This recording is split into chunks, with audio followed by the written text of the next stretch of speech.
நான் கழுவி எடுத்துக்கலாங்க. இதில் உறைஞ்சி எடுப்போம். நாங்கள் உறைஞ்சி எடுக்கிறதும் கஷ்டமண்டு இல்லை.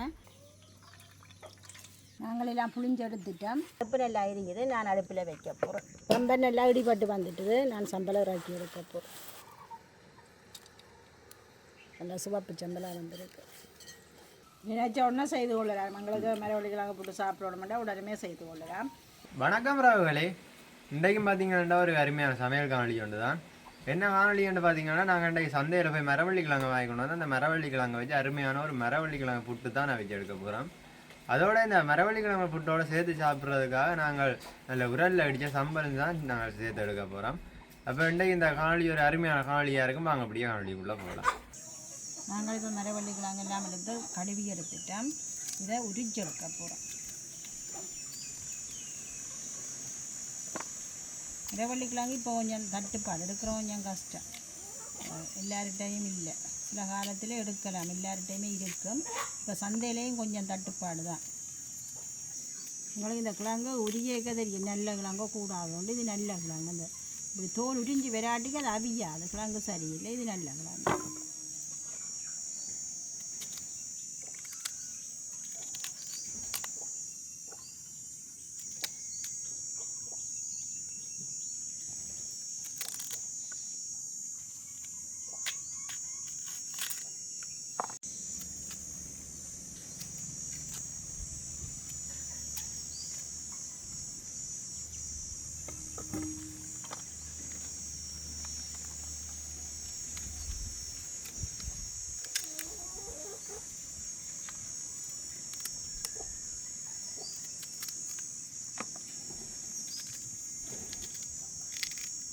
இல்லை பெரிய கிழங்கு தானே, துண்டா வட்டி போட்டு தான் எல்லாம் அவிக்கிற வேண்டாலும் இப்படி தானே அவிக்கணும். மரவள்ளிக்கிழங்கு எல்லாருக்கும் மனையும் விருப்பம். மரவள்ளிக்கிழங்கு அவிச்சு சாப்பிடலாம், கறி வச்சு சாப்பிடலாம், பொரிச்சு ஒரு புட்டு அவிச்சு எல்லாமே செய்து சாப்பிட்டு கொள்ளலாம். நாங்கள் அநேகமானாங்களும் கொஞ்சம் பிடிக்கும் மரவள்ளிக்கிழங்கு.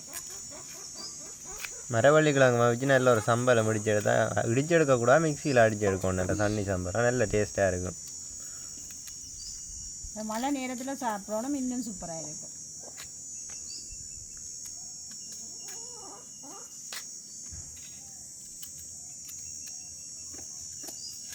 நாங்கள் மரவள்ளிக்கிழங்கெல்லாம் உரிச்சு எடுத்துட்டோம். ஒரு கழுவி எடுத்தோம்.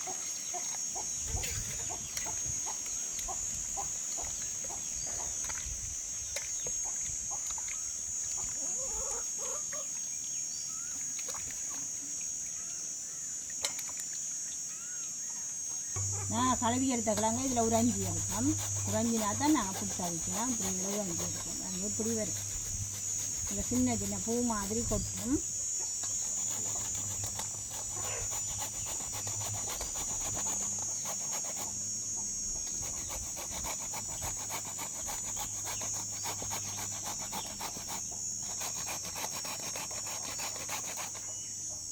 அப்படி வருது கொண்டு வரணும். தேங்காய்ப்பு மாதிரி வரும். தேங்காய்ப்பு மாதிரி நல்லா சொப்டாக இருக்குது.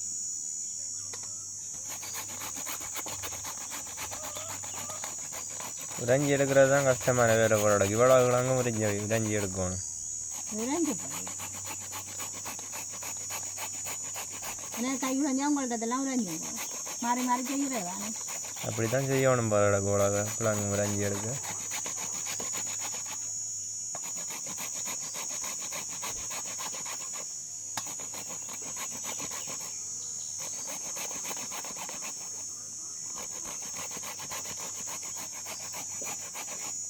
இதை நாங்கள் வெட்டி காய விட்டுட்டு உரலில் இடித்து மாவாக்கி அப்படியும் எடுக்கலாம். மரவள்ளி அது கனகாலத்துக்கு இருக்கும். இப்போ செய்தி காய வச்சா இருக்கும்.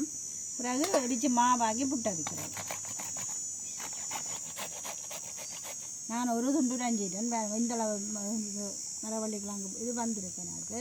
ஆனால் இது கொஞ்சம் தண்ணியாக இருக்குது. இது பிடிச்சி பார்க்க தண்ணியாக இருக்குது. நாங்கள் இனி ஒரு கொட்டு துணியில் போட்டு புளிஞ்செடுக்க வேணும். நாங்கள் மிச்சத்தையும் உறைஞ்சி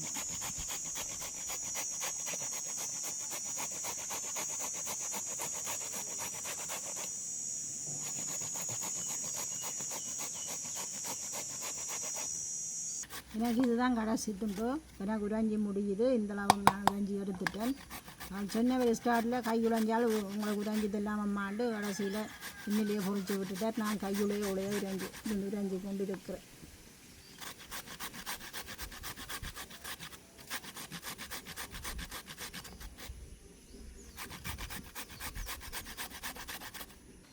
இதை நாங்கள் உறைஞ்சி எடுக்கிறதும் கஷ்டம் வண்டி இல்லை.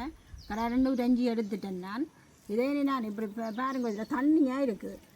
இதை நான் நீ ஒரு துணியில் போட்டு தான் இதை புளிஞ்செடுக்க போகிறேன். நல்லா இந்த தண்ணி தன்மை இல்லாமல் புளிஞ்செடுக்க வேணும். நான் ஒரு துணியில் போட்டு தான் புளிஞ்செடுக்க போகிறேன். நான் இந்த வெள்ளை துணியில் தான் புளிஞ்செடுக்க போகிறேன். எல்லாத்தையும் இதுக்குள்ளே போடுவேன். ஒரே தரமாயே நான் புளிஞ்செடுக்கலாம் போல இருக்கு.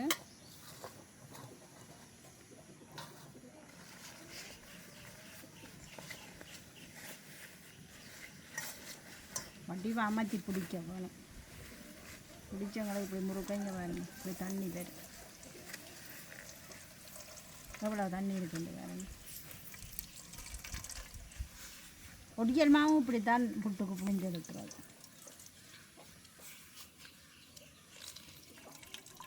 நல்லா புளிஞ்சு நாங்கள் தண்ணியை எடுத்தால் தான் எங்களுக்கு புட்டு நல்லா டேஸ்ட்டாக இருக்கும்.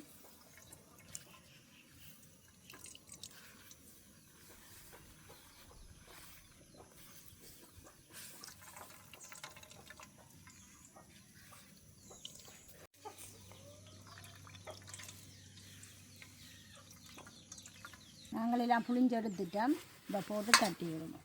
இவங்க இப்படி வந்துருக்கோம் புளிஞ்சு எடுத்து.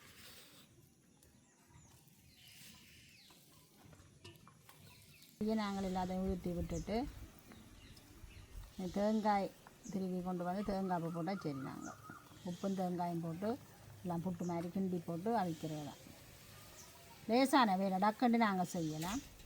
இது நாங்கள் டெய்லி சாப்பாடு கிடைக்கிறேன் இல்லை தானே, சும்மா அசைவு செய்து சாப்பிட்றது தானே. இருந்துட்டு அசைவு செய்து சாப்பிடலாம். இதை இப்படியே வச்சுட்டு தேங்காய் திருப்பி எடுக்க போகிறோம். நான் இதுக்கு தேவையான அளவு உப்பை சேர்த்துக்கொள்கிறேன். இதற்காக எல்லாத்தோடையும் கலந்து விடுவேன்.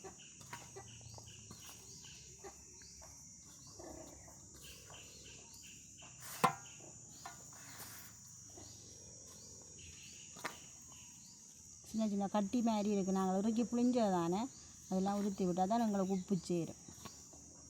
நான் எடுத்து வச்சுக்கிற தேங்காயையும் சேர்த்துக்கொள்ளுவேன்.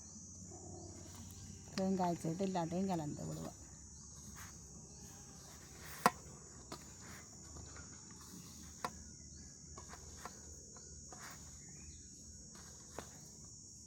நான் நீத்துப்பட்டியில் இதை எடுப்பேன் எல்லாத்தையும் புட்டு.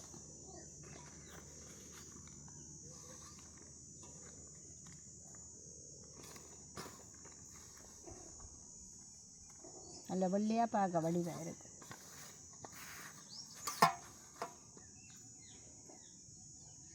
ஒரு கிலோ கிளாங்க எடுத்தனா 100 நீத்துப்பட்டி புட்டு தான் பண்ணுறது. அரவள்ளி கிழங்கு பேரம் தானே, கொஞ்சம் தான் வரும். 1 கிலோ தான் தண்ணி புளிஞ்செடுத்தது. தண்ணியையும் புளிஞ்செடுத்த விட எங்களுக்கு கொஞ்சமாக வந்துட்டு இப்படி இதில் வச்சு மூடிட்டு நான் இனி அடுப்பை மூடி வச்சு வைக்க போகிறேன். எனக்கு அடுப்பு நல்லா இருக்குது. நான் அடுப்பில் வைக்க போகிறேன். நான் இப்போ சம்பலுக்கு செத்தல் பொரிச்சு எடுத்துருக்கிறேன். அதோட பெருஞ்சீராமல் தேவையான அளவு உப்பும் எடுத்துருக்கிறேன். அதுதான் இப்போ சேர்த்து எல்லாத்தையும் சேர்த்து உண்டாக இடிக்க போகிறேங்க. ஏன்னா மிளகாய் ஓரளவு இடிபட்டுடுது. நான் வெங்காயத்தையும் சேர்த்து இடிக்க போகிறேன். வெங்காயம் எங்களுக்கு நல்லா இடிபடக்கூடாது. சின்ன சின்ன துண்டுகளாக இருந்தால் சம்பலுக்கு கடிபட நல்லா இருக்கும். இந்த சம்பலை வந்து நாங்கள் மிக்சியில் அடித்தும் எடுக்கலாம். அதை விட இடிக்கிற சம்பல்லையும் ஒரு வித்தியாசமான டேஸ்ட் இருக்குது. சில பேருக்கு அடிக்கிற சம்பல் இருக்கும், சில பேருக்கு இடிக்கிற சம்பல் இருக்கும். ஆனால் சில சாப்பாட்டுக்கு அடிச்செடுக்கிற சம்பல் இல்லை, சிலருக்கு இடிச்செடுக்கிறதா நல்லது. நான் இப்போ தேங்காயும் சேர்த்து வைக்க போகிறேன்.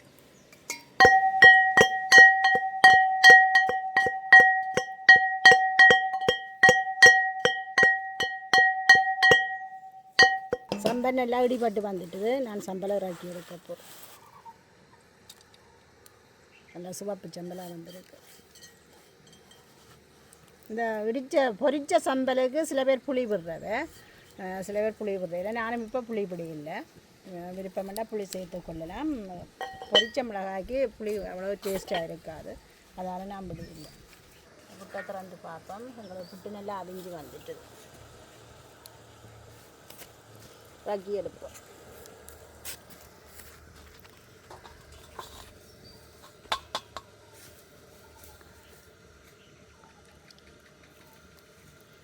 நல்ல கோதுமை மாப்புட்டு மாதிரி இருக்குது. கொஞ்சம் மாற விட்டு தான் சாப்பிடணும். இது கொஞ்சம் விட்டுற பசத்தன்மை கூடத்தானே, நாங்கள் நல்ல வடிவாக மரவள்ளிக்கிழங்குலாம் புட்டுமா வச்செடுத்து நல்ல ஒரு சம்பல் முடிச்செடுத்துருக்கிறோம். ஒருக்கா சாப்பிட்டு பார்ப்போம் இப்படி இருக்குது. ஆனால் பார்க்கவே நல்லா இருக்குது புட்டு. சாப்பிட்டு பார்ப்போம்.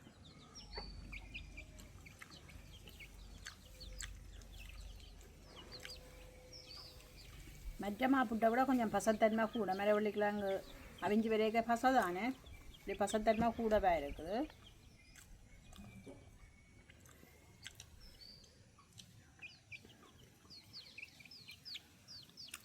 சூப்பராக இருக்குது புட்டு. நல்லா இடித்த சம்பல் தானே, இப்போ அடித்த சம்பளை விட இடித்த சம்பளம் இதுக்கு டேஸ்ட்டாக இருக்கும். நல்லா தான் இருக்குது சாப்பிட, பின்னேரத்தில் சாப்பிட. எப்படி இருக்குது? நல்லா தான் இருக்குது.